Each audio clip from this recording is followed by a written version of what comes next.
بسم اللہ الرحمن الرحیم۔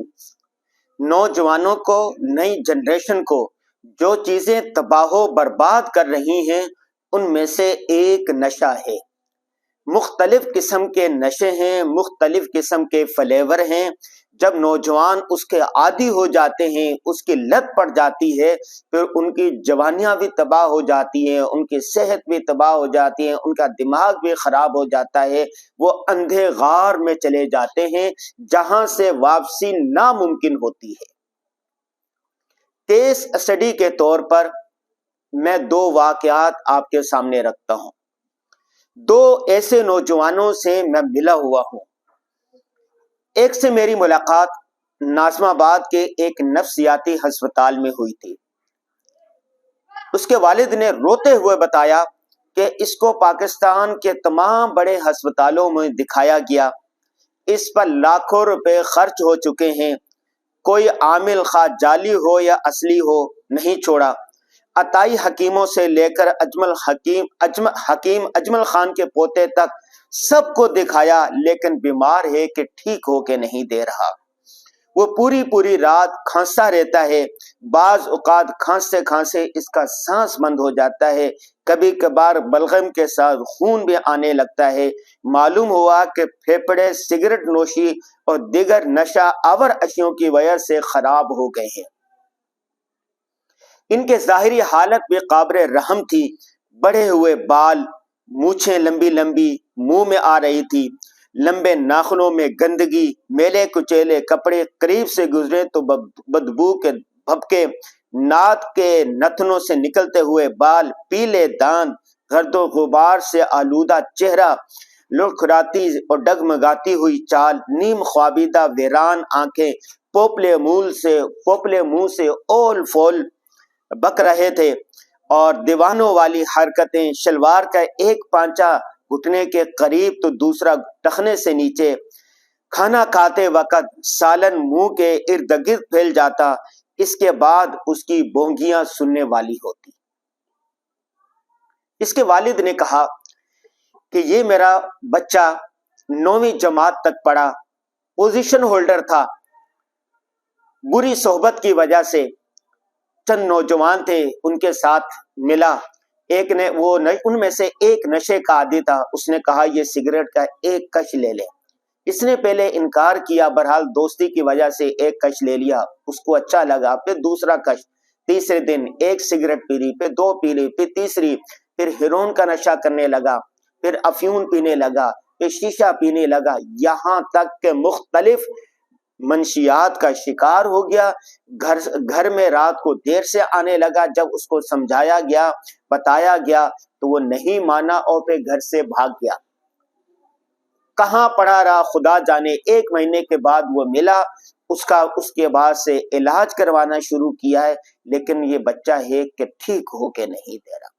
اس کی صحت ظاہری طور پر وضع قطع بھی خراب ہو گئی، اس کا دماغ بھی خراب ہو گیا، مختلف بیماریوں کا شکار ہو گیا، پھیپھڑے شکار ہو گئے۔ اس کے والد نے روتے ہوئے کہا کہ یہ میرا اکلوتا بیٹا ہے، 5 بہنوں کا ایک بھائی ہے، اللہ سے مانگ کے ان کو لیا تھا اور بڑے چاہ کے ساتھ اس کو پڑھایا، اس کی ساری چیزیں اس کو دی ہم نے تاکہ ایک لاڈلا ہے اس کے لاڈ پورے کر سکیں۔ اس نے بڑے روحاں انداز میں کہا کہ کئی ڈاکٹروں نے جواب دے دیا ہے، بس دعا کریں مولوی صاحب اس کی زندگی بچ جائے۔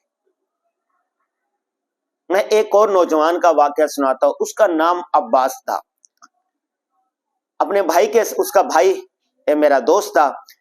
ایک دن اپنے بھائی کے ساتھ آیا تو میں نے حال احوال لیا، تو اس نے کیا کر رہے ہیں، کیسے گزری، تو اس نے جو اپنی بپتا سنائی وہ بھی نوجوانوں کے لیے سبق آموز ہے۔ عباس نے ماضی کے جھروکے میں جھانکتے ہوئے کہا کہ میں نشے کا عادی ہو گیا تھا، پھر میرا بڑا بھائی مجھے ایک اللہ والے کی صحبت میں لے گیا، اس اللہ والے کی صحبت کی برکت سے میں نشے کی لت سے باہر آ گیا، اور اس اللہ والے نے مجھے 2 باتیں کہی۔ اس نے کہا بیٹا اس صحبت کو چھوڑ دو، جن دوستوں کی صحبت میں رہتے ہو ان دوستوں کی صحبت کو چھوڑ دو۔ نمبر 2، 5 وقت کی نماز پڑھنے لگ جاؤ اور ہر نماز کے بعد تھوڑا سا قرآن پاک پڑھ لیا کرو۔ عباس نے ماضی میں جھانکتے ہوئے کہا کہ میں نے 15 سال مسلسل نشہ کیا، میں نے چرس، ہیروئن، کوکین، شراب، اسکریپ، حقہ، سگریٹ، نشہ آور کیپسول، گولیاں اور شیشوں کے مختلف ذائقوں کا نشہ کیا۔ اپنے دوستوں کی وجہ سے اس طرف آیا تھا، اور جب میں نے ان دوستوں کو چھوڑ دیا، بہت صحبت چھوڑ دی، تو میں اس سے نکل آیا۔ صحبت صالح ترا صالح کنن، صحبت طالح ترا طالح کنن۔ شیخ سعدی نے صدیوں پہلے کہا تھا کہ نیک لوگوں کی صحبت نیک بنا دیتی ہے، برے لوگوں کی کمپنی اور صحبت نوجوانوں کو برا کر دیتی ہے۔ یہ 2 واقعات میں نے آپ کو سنائے۔ اس پر میں نے روزنامہ جنگ، روزنامہ اسلام میں کالم بھی لکھا تھا۔ اس وقت میں نے جمع کیے تھے اعداد و شمار کے پاکستان میں کتنے نوجوان، کتنی لڑکیاں، کتنے لڑکے، کتنے بچے ہیں جو نشہ کر رہے ہیں۔ ایک تحقیقی رپورٹ کے مطابق گزشتہ سال سے 60 لاکھ سے زائد افراد مختلف قسم کے زہر اپنی رگوں میں گھول رہے ہیں، مختلف قسم کا نشہ کر رہے ہیں۔ کتنے؟ 60 لاکھ نوجوان، جس میں نوجوان ہیں جس میں بڑی عمر کے اور بچے شامل نہیں۔ دیہات میں 22%، جبکہ شہری آبادی میں 38% لوگ کوئی نہ کوئی نشہ کرتے ہیں۔ ان نشیوں میں 1,30,000 افراد سرنج کے ذریعے نشے کے عادی ہیں، 80% افراد مشترکہ سرنج استعمال کرتے ہیں، جس کے بعد مہلک ترین بیماریاں ایڈز، کینسر وغیرہ جنم لیتی ہیں۔ افسوس کی بات ہے کہ نشہ کرنے والوں میں جو 60 لاکھ لوگ ہیں، ان میں جو نشہ کرنے والے ہیں ان میں زیادہ تر کی عمریں 14 سال سے لے کے 18 سال تک کی ہے۔ 14 سال سے لے کے 18 سال تک کا عمر، یہی وہ حصہ ہوتے ہیں جس میں نوجوان دوراہے اور چوراہے پر پیشان کھڑا کسی سمت مڑنا چاہتا ہے۔ وہ راہ راست پر آ سکتے ہیں اور اس سے یوٹرن بھی لے سکتے ہیں۔ اگر وہ نیک صحبت کی طرف آ جائے، نماز کی طرف آ جائے، عبادات کی طرف آ جائے، خدمت خلق کی طرف آ جائے، محنت کی طرف آ جائے، تعلیم کی طرف آ جائے، تو اس کا بیڑا پار ہو جاتا ہے۔ اگر وہ بری کمپنی، بری صحبت میں رہ کر نشہ آور، سکون آور گولیاں استعمال کرنے لگے تو پھر وہ اندھے غار کی طرف چلے جاتے ہیں، اور ایسے لوگوں کی تعداد آپ کو ہر بڑے چھوٹے شہر میں ملے گی۔ پلوں کے نیچے، گندے نالوں کے قریب، روڈوں پر لڑکھڑاتے ہوئے وہ نوجوان آپ کو ملیں گے۔ گزشتہ دنوں ایک حافظ بچہ تھا، وہ اس طرف چلے گیا، اس کی تلاوت کرتے ہوئے ویڈیو وائرل ہے، اتنی خوبصورت انداز میں تلاوت کر رہا تھا، اور پھر کسی نے بتایا اس کو کہ یہ فلاں جگہ پر ہے، اور ایک ساتھی نے اس کا علاج کروایا، الحمدللہ اس کا علاج ہو رہا ہے۔ بہت کم لوگ ہوتے ہیں جو نشے کی وادی میں جانے کے بعد واپس آتے ہیں۔ یہ جو منشیات استعمال کرنے والے نوجوان ہوتے ہیں نا، اس کے کئی اسباب میں سے ایک سبب تو بری صحبت ہے، دوسرا یہ عشق میں ناکامی ہے۔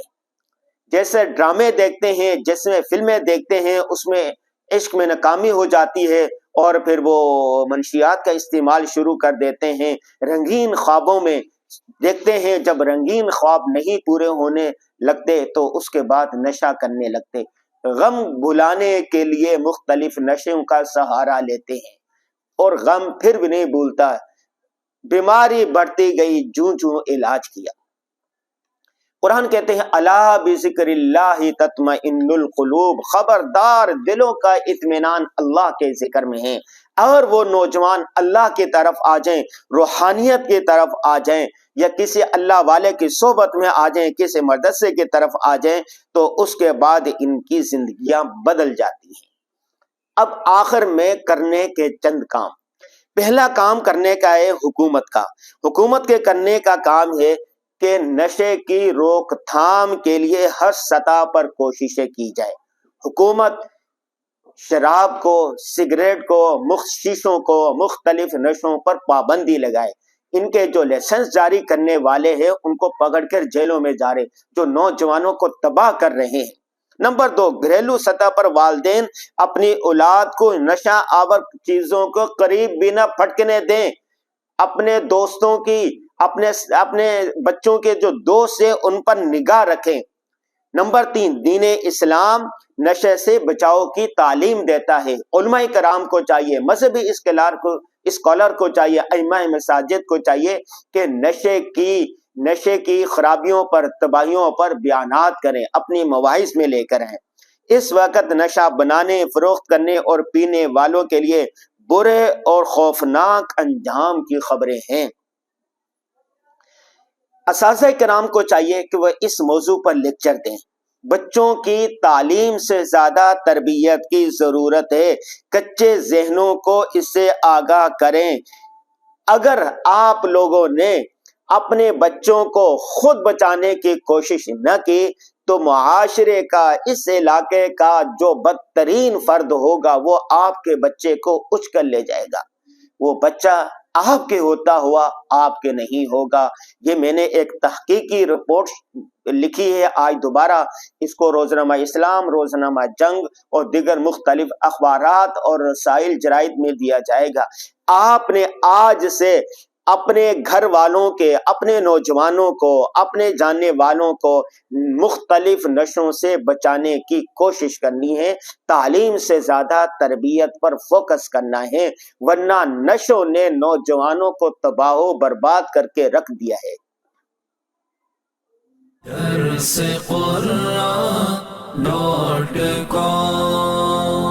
www.darsequran.com